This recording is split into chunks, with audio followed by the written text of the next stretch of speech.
So last time I began by mentioning the types of discontinuity, and we have two. We have a removable discontinuity. So this means the discontinuity or points of discontinuity can be removed. We have another type. This is essential discontinuity. And what that means is basically it's telling you the function will stay discontinuous at that point.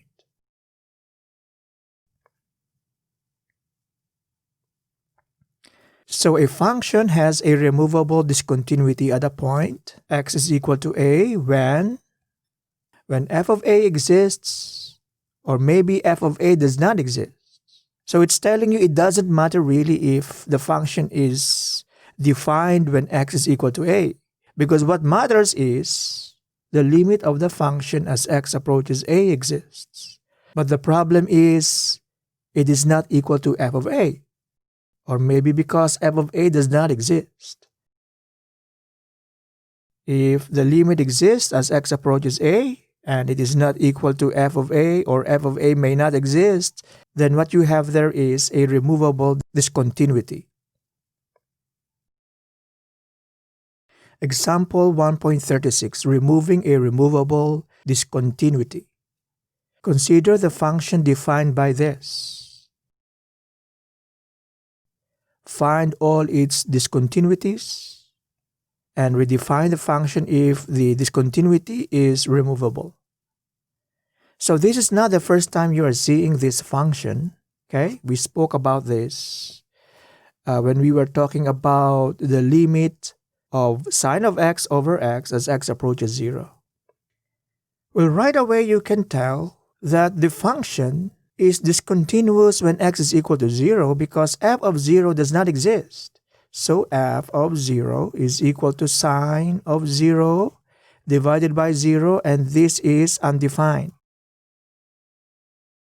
I hope you are not drawn into saying that it is indeterminate.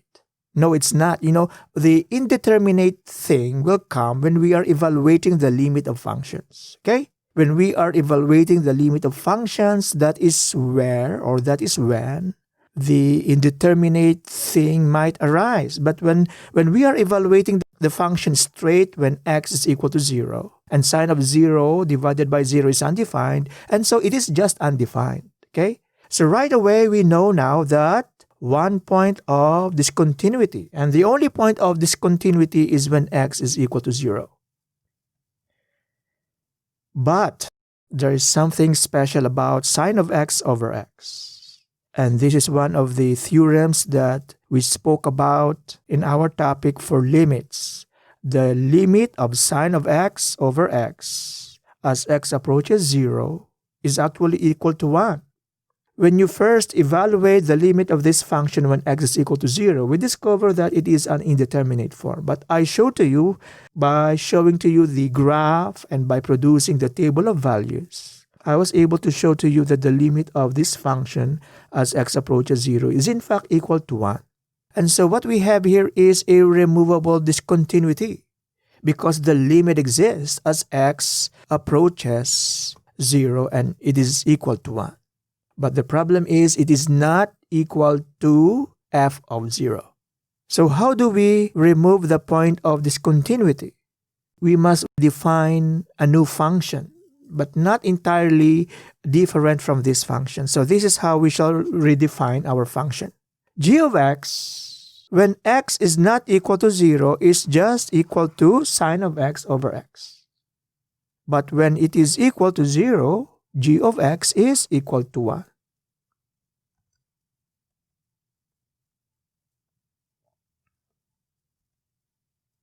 So let us go back to the conditions in which a removable discontinuity might appear. F of a might exist, or maybe it does not exist. But what's important is the limit of your function as x approaches a exists. But the reason why it became discontinuous is because the limit is not equal to f of a. Or maybe f of a does not exist. So in which case, what you have here is a removable discontinuity. Again, I will flash to you some functions that show removable discontinuity at a point. So this is the graph of your sine of x over x. So the true graph of this function is a graph in which you have an open dot there. Your function has no value when x is equal to 0. And what we did to repair this discontinuity is we basically just shaded that open dot. We produce a new function. Okay, we say that our new function g of x is equal to sine of x over x when x is not equal to 0, but it is equal to 1 when x is equal to 0.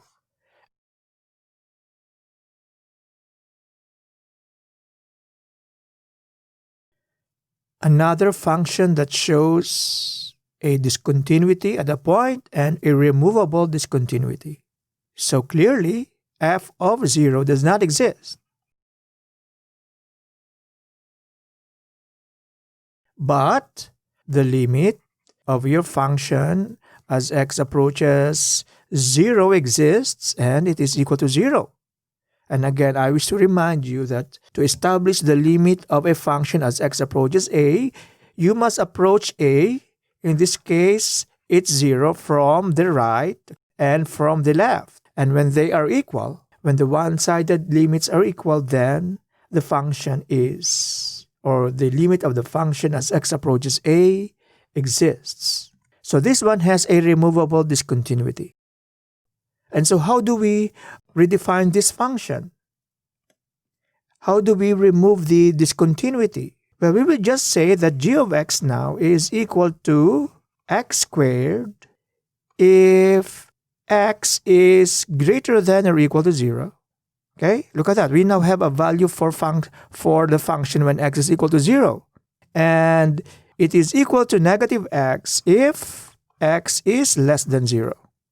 Or another way of putting it is in this way. G of x is equal to x squared if x is greater than 0. It is equal to negative x if x is less than 0. It is equal to 0 if x is equal to 0. So this one and this one define the same function.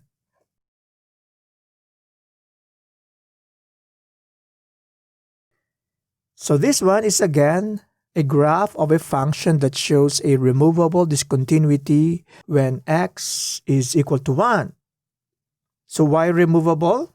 Well, in the first place, from the graph, you can see that the limit exists. As x approaches 1 from the left, the limit is equal to 0. When x approaches 1 from the right, the limit is equal to 0. But f of 1 is not 0.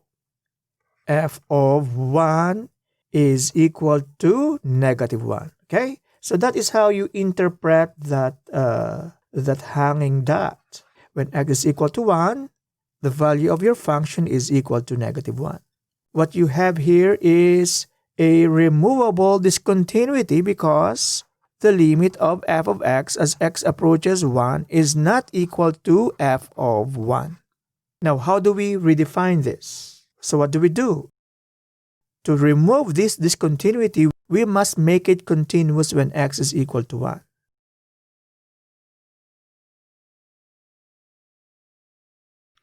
So this is what we can do to make the function continuous when x is equal to 1. We can just